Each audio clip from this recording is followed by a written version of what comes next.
అస్సలాము అలైకుం అందరికీ నమస్కారం. Welcome to my channel. ఈరోజు మనం అప్పటికప్పుడే ఇన్‌స్టాంట్‌గా సగ్గుబియ్యంతో దోసల్ని ఎలా వేసుకోవాలో చూసేద్దాం. రోజు తినే దోసలు బోర్ కొట్టినప్పుడు ఇలాగ డిఫరెంట్‌గా ట్రై చేసి చూడండి. చాలా టేస్టీగా ఉంటాయి. ఈజీగా చేసుకోవచ్చు. ఈ దోసల్ని తయారు చేయడానికి ముందుగా స్టవ్ ఆన్ చేసి స్టవ్ మీద ఏదైనా ఒక కడాయిని పెట్టుకొని ఇందులోకి ఒక చిన్న కప్పు వరకు సగ్గుబియ్యాన్ని వేసుకోవాలి. పెద్ద కప్పుతో వేసుకునే వాళ్ళైతే పావు కప్పు వరకు సగ్గుబియ్యాన్ని వేసుకోవాలి. మంటని లో ఫ్లేమ్‌లో పెట్టుకొని మధ్య మధ్యలో గరిటెతో కలుపుతూ ఈ సగ్గుబియ్యం క్రిస్పీగా అయ్యేంత వరకు వీటిని వేయించుకోవాలి. ఈ సగ్గుబియ్యం క్రిస్పీగా అయ్యాయో లేదో తెలుసుకోవాలంటే వీటి కలర్ బాగా వైట్‌గా చేంజ్ అవుతుంది. అప్పుడు ఇవి క్రిస్పీగా అయినట్టు. అప్పుడు స్టవ్‌ని ఆఫ్ చేసేసుకొని వెంటనే వీటిని వేరే ప్లేట్‌లోకి తీసుకోవాలి. ఇవి కంప్లీట్‌గా చల్లారాలి. ఇలా చల్లారిన తరువాత ఒక చిన్న మిక్సీ జార్‌లోకి తీసుకొని దీని మీద మూత పెట్టేసి ఫైన్ పౌడర్ లాగా దీన్ని బ్లెండ్ చేసుకోవాలి. ఇదిగో చూడండి, ఈ విధంగా మెత్తగా పౌడర్ లాగా బ్లెండ్ చేసుకుంటే సరిపోతుంది. ఇలా బ్లెండ్ చేసుకున్న ఈ పౌడర్ని ఒక మిక్సింగ్ బౌల్లోకి వేసుకోవాలి. ఇప్పుడు ఒక చిన్న సైజ్ ఉల్లగడ్డని తీసుకోవాలి. మనం సగ్గుబియ్యాన్ని పావు కప్పు వరకు తీసుకున్నాం కాబట్టి చిన్న సైజ్ ఉల్లగడ్డ సరిపోతుంది. అరకప్పు సగ్గుబియ్యం తీసుకుంటే మీడియం సైజ్ ఉల్లగడ్డ వేసుకోండి. ఒక కప్పు సగ్గుబియ్యం తీసుకుంటే పెద్ద సైజ్ ఉల్లగడ్డ ఒకటి వేసుకోండి. ఈ ఉల్లగడ్డని ఉడికించి తీసుకోవాలి. ఇలా ఉడికించి పైన పీల్నంతా తీసేసిన తరువాత దీన్ని ఒక చిన్న మిక్సీ జార్లోకి తీసుకోవాలి. పచ్చి ఉల్లగడ్డని వేసుకోకూడదు. ఇలాగ ఉడికించుకునే తీసుకోవాలి. ఇందులోకి కొద్దిగా నీళ్ళని వేసుకొని మెత్తగా పేస్ట్ లాగా దీన్ని బ్లెండ్ చేసుకోవాలి. ఇదిగో చూడండి, ఈ విధంగా మెత్తగా పేస్ట్ లాగా బ్లెండ్ చేసుకున్న తరువాత దీన్ని పక్కన పెట్టుకోవాలి. ఏ కప్పుతో అయితే మనం సగ్గుబియ్యాన్ని వేసుకుంటామో అదే కప్పుతో ఒక కప్పు వరకు బియ్యం పిండిని వేసుకోవాలి. తరువాత మన టేస్ట్కి సరిపడంతగా కొద్దిగా సాల్ట్ని వేసుకోవాలి. సగ్గుబియ్యాన్ని ఎంత తీసుకుంటామో దానికి ఈక్వల్గా బియ్యం పిండిని తీసుకోవాలి. ఇప్పుడు స్పూన్తో ఒకసారి దీన్నంతా బాగా కలుపుకున్న తరువాత ఇందులోకి కొద్దిగా నీళ్ళని వేసుకొని పిండిని కలుపుకోవాలి. ఇలా పిండిని కలుపుకున్న తరువాత మనం ముందుగా ఉల్లగడ్డని బ్లెండ్ చేసి పెట్టుకున్న పేస్ట్ ఉంది కదా, ఆ పేస్ట్ మొత్తాన్ని వేసేసుకోవాలి.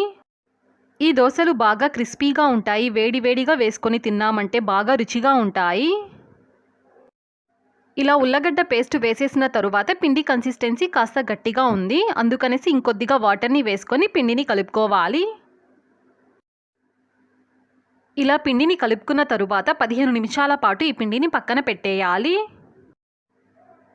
ఇలా 15 నిమిషాల పాటు నానబెట్టడం వల్ల దోసలు బాగుంటాయి. 15 నిమిషాల తరువాత ఒకసారి మూత తీసి ఇందులోకి పావు టీ స్పూన్ వరకు జీలకర్రని వేసుకోవాలి. తరువాత సన్నగా తరిగి పెట్టుకున్న అల్లం ముక్కల్ని కొద్దిగా వేసుకోవాలి. సన్నగా తరిగి పెట్టుకున్న కొత్తిమీరని కొద్దిగా వేసుకోవాలి. ఇలా సన్నగా కట్ చేసి పెట్టుకున్న పచ్చిమిర్చి తరుగుని కొద్దిగా వేసుకోవాలి. తరువాత కరివేపాకుని ఇలాగ సన్నగా కట్ చేసుకొని వేసుకోవాలి. ఈ దోసలోకి కరివేపాకు వేసుకుంటే టేస్ట్ చాలా బాగుంటుంది. ఇవన్నీ బాగా కలిసేలాగా 1 నిమిషం పాటు దీన్ని బాగా కలుపుకోవాలి. ఇక్కడ మనకి పిండి కన్సిస్టెన్సీ కాస్త గట్టిగా ఉంది. అందుకనేసి ఇందులోకి కొద్దిగా నీళ్ళని వేసుకోవాలి. రవ్వ దోసకి పిండిని ఏ విధంగా కలుపుకుంటామో ఆ విధంగా ఉండాలి పిండి కన్సిస్టెన్సీ. ఈ విధంగా జారుగా ఉండాలి. ఇలా కలుపుకున్న తరువాత వీటితో దోసలు వేసుకోవడమే.